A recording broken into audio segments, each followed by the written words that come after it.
Nenaučeni na dodir ljudski, nenaučeni na normalan suživot sa ljudima i vrlo često primamo pse koji su istraumatizirani.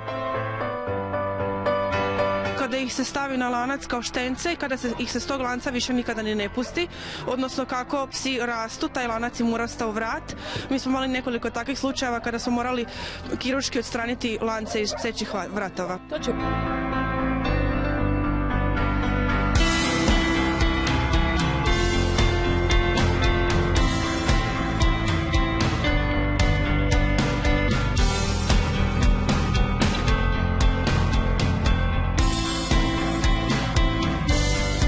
Stambenih objekata gdje ne možete prići, imaju vrata koja se zaključavaju, a dvorišnih stanova, ali to su, ne znam kako će se to provoditi.